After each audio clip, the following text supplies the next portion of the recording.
Right here, I have two of the most popular DJ controllers, but one of them is $299 and the other is $15.99. Now, the obvious questions are you missing out if you go budget or are you wasting money if you go premium? Well, in this video, I'm going to compare them and hopefully by the end, you'll be able to tell which one is best for you. The first controller is the FLX4 and it's the most popular DJ controller by far, honestly. I've made a dedicated video about it and you can check it out on the pop-up banner here. And then the second controller is the FLX10, which it really doesn't get better unless you go for the XDJ AZ. Otherwise, this is the best non-standalone controller. The FLX4 is both lighter and smaller, and if you're a traveling DJ and you want to travel with your controller from place to place, then this is your best option. And then in terms of build quality, it's obvious that the FLX10 is going to be better. The knobs on it are sturdy, it's pretty much the same as the club standard, whereas on the FLX4, although they're good build quality, they kind of feel cheaper than those on the FLX10. And then for the jog wheels, it's an obvious win again for the FLX10 because it has the same kind of jog wheel as the ones in the CDJ 3000, which is like the club standard. It also has jog adjust, which you can set to either light or heavy. If you set it to light, then you can spin the jog wheel freely. And then if you set it to heavy, the jog wheel is kind of stiff, which is good if you're a scratch DJ. It also has a display that you can look at for all the information that you need to know about the track, whereas on the FLX4, there's no display whatsoever. However, there's something that's always been confusing to me, and if you know the answer to it, let me know in the comments. So with me, I've never understood why mechanical jog wheels are more expensive than the ones on the cheaper controllers. I believe they're capacitive, because with mechanical controllers, when you touch the top of the jog wheel, it doesn't register. You kind of have to press down on it, whereas on the other ones, the cheaper ones, it's kind of like a phone screen. As soon as you touch it, it registers your touch. Because to me, there's more tech in the one that registers your touch as opposed to the one that you kind of have to press down. And when you move them, the sound that the mechanical jog wheel makes doesn't sound as good as like kind of being silent like the other ones. Again, I know that what I'm asking is kind of dumb, but I genuinely don't know why. Please, if you know, let me know in the comments. And then there's the performance pads, which kind of look similar if you're just looking at them. However, the ones on the FLX10 are velocity sensitive and they don't have a click, whereas the one on the FLX4 are kind of clicky, which I don't like because it doesn't register unless you press it down for real. Whereas with the FLX10, you can just tap it and it registers your touch.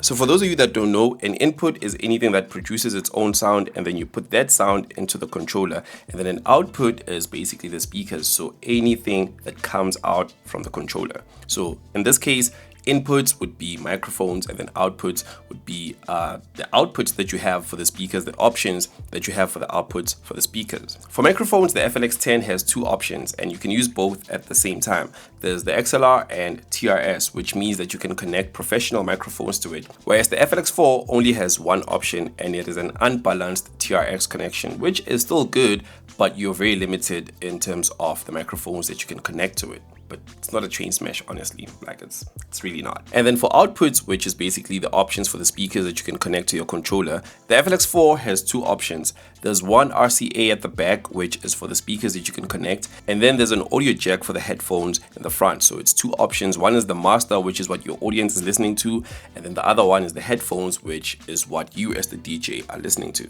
And then the FLX10, on the other hand, has three audio outputs and there's multiple options for all three. The first one is the master, which is what the audience is listening to, and the connections for this are the XLR and RCA. If you're going to be using this controller, I would suggest that you use the XLR. And then the second output is the booth, which is for the speakers that are in the booth as the DJ with you, because you need to have speakers and listen to the music in real time as opposed to having speakers all the way in the audience and the sound has to travel all the way from the audience to you. There's going to be some latency and you're not going to have a good time mixing basically because there's latency between the speakers. So this is for the speakers that are in the booth with you. And lastly, there's the headphones, and with this controller there's two options. There's the 1/4 inch and the 3.5mm, whereas on the FLX4 it's just the 3.5mm. Another thing that the FLX10 has that the FLX4 doesn't have is the ability to allow for external inputs. So you can use this controller as a standalone mixer, meaning that you don't have a computer connected, but you can connect your CDJs on either side and use the middle part as your mixer,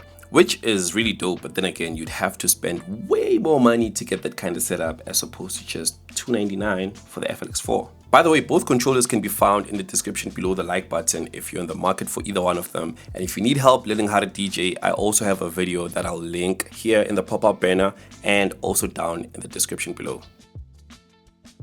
Now with the performance features, this is where I feel like the FLX10 is not really better, although it has more. These are things that I feel like anyone can do without, but if you really want them, then you can go with the FLX10.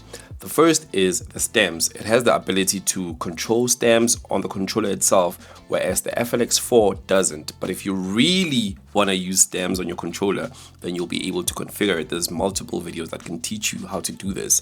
And then the second thing is the effects section. Again, the FLX10 is kind of like the club standard, so it has full effects, like it has a lot of them, whereas the FLX4 is very limited. Same goes with the beat effects. The FLX10 is objectively better here.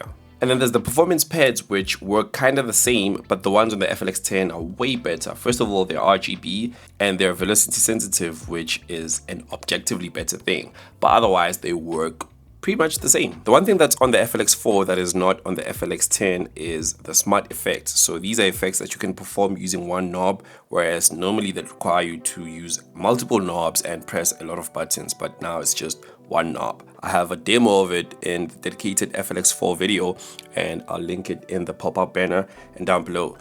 But other than that, the FLX10 just wins in terms of features, honestly. Both of these controllers use both Serato and Rekordbox, but the difference is when you have the FLX4, you'll have access to Serato Lite, whereas with the FLX10, you're going to have access to Serato DJ Pro. So as soon as you connect it, it unlocks it, which is really dope. But then again, you can still buy Serato separately and use it with the FLX4 if you want to. It's not limited to just the FLX10. You can still buy it. And then for the hardware, the FLX10 only works with your laptop, whereas the FLX4 can be used with your phone, your tablet, or laptop. So you don't have to buy a high-end laptop to be able to use this controller. You can use it with pretty much any device that you have access to. And since the FLX4 can be used with your phone or tablet, that means that it can be used with more software/apps than the FLX10. So what are you paying for exactly?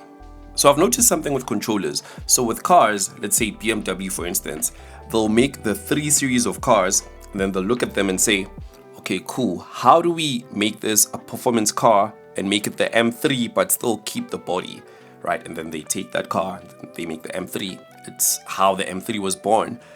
And then with controllers, it's kind of the opposite. I feel like, at least in my own eyes, I feel like they make a premium controller, what it's supposed to be and all the features that you need, and then they look at it and say, now what can we take away from this controller to make it cheaper but still usable? And that's how you end up with things like the FLX2, which is limited in ways that make me mad, but it's still a usable controller because they start with the CDJs and then they make a premium controller and then it gets cheaper and cheaper and cheaper to a point where it gets ridiculous. But honestly, the FLX4 I feel like is the sweet spot for a lot of people. So if you're doing this as a hobby, I would suggest that you get the 4 if you're not planning to like do anything crazy with it. And then if you're the kind of DJ that gets invited to weddings and you DJ at like events with your own equipment, then get the FLX10. But if you have the money and money is not really a problem for you and you just want to get the 10, honestly, just go for it, man. No one's gonna stop you. But if you're just starting out and you don't have a crazy budget, the FLX4 is quite literally the best option available to you right now. There are other options, a lot of them, but for what you're getting on the FLX4, it is so worth it. And again, both of these controllers will be down in the description if you're in the market for them. To see why you're not reaching your goals as a DJ, click this video here and I'll see you there. Peace.